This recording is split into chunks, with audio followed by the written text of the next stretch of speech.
Hello. I am trying to get this to work. Okay, now, good morning. Now we are in our third, actually, I'm sorry, third day of these videos, and also I am recording most of these kind of back to back. So, if you're wondering, yes. But with this video, we're going to be focusing on verses 21 through 34.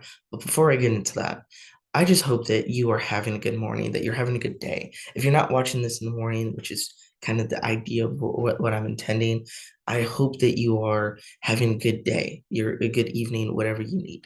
So, um, let us begin and let us kind of dive deeper into um, what what the Lord has to say through the Gospel of Mark. So, reading through the CSB again, it will be okay. They went into Capernaum, and right away he entered the synagogue, and on the Sabbath, and began to teach. They were astonished but at his teaching, because he was teaching them as one who had authority, and not like the scribes. Just then, a man with an unclean spirit was in their synagogue. He cried out, "What do you have to do with us, Jesus of Nazareth? Have you come to destroy us? I know who you are, the Holy One of God." Jesus rebuked him, saying, "Be silent and come out of him." And the unclean spirit threw him into convulsions and shouted with a loud voice and came out of him. They were all amazed, and so they began to ask each other, "What is this? A new teaching with authority? He commands even the unclean spirits, and they obey him." At once, the news about him spread throughout the entire facility of Galilee. As soon as they left the synagogue, they went into Simon and Andrew's house with James and John. Simon's mother in law was laying in bed with a fever, and they told him about her at once. So he went to her, took her by the hand, and raised her up. The fever left her, and she began to serve them. When evening came, after the sun had set, they brought to him all those who were sick and demon possessed. The whole town was assembled at the door, and he healed many who were sick with various diseases and drove out many demons. He would not permit the demons to speak because they knew him. Um, One of the things that I wanted in this was just a reminder of what they taught from in the time frame. Scrolls, I just love the idea of that, the fact that they have to roll it out and they have to find the very specific thing, and it's not like a book where you can just flip there easily. Um, in the top right is Galilee, and that is just a beautiful place to me, at least. And here, now it's not in the synagogue, but this was one of the best pictures that I could find of Jesus teaching, and the way that they are so attentively listening and hearing what he has to say, I think is amazing. Um,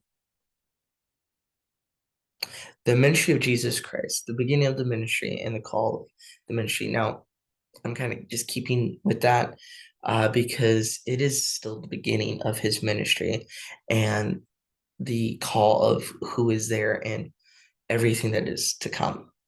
Um, so the fact that Jesus taught them in a way that had authority, unlike the scribes, um,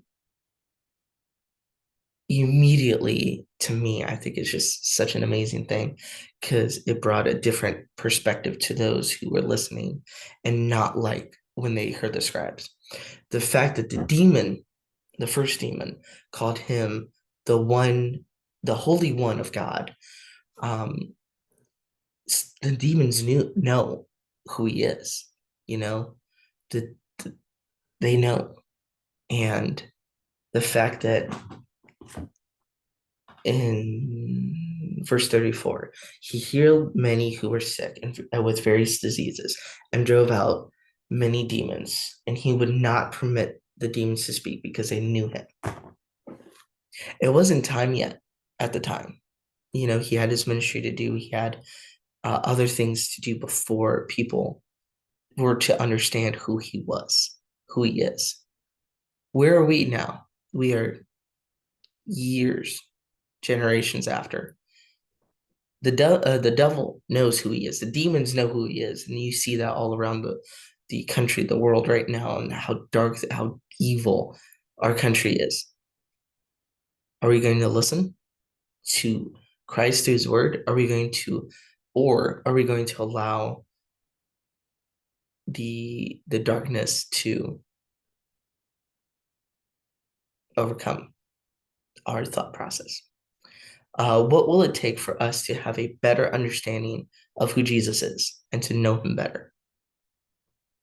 What is it going to take for us to take the time and to really dive deeper into who Jesus is? Because you can say you know who Jesus is. You can say, you've read scripture. You can say, I've heard people say I've been baptized. And I know this is a little bit deeper for, a quiet time, a little time in scripture, a little quiet time, but you know, we need to take steps. We need to do what we should do for the ministry. We need to go out into the world and share the gospel. So that's kind of all I have for this one. But I'm going to keep touching on this throughout the weeks. And so just remember, the demons knew who he was, the Holy One of God. And yet people today choose to ignore that, choose to ignore who he is. I refuse to allow anyone that I speak to not know. As long as I have the ability to speak, I'm going to do what I can to share the gospel with others. And I challenge you to do the same. Have a good rest of your day.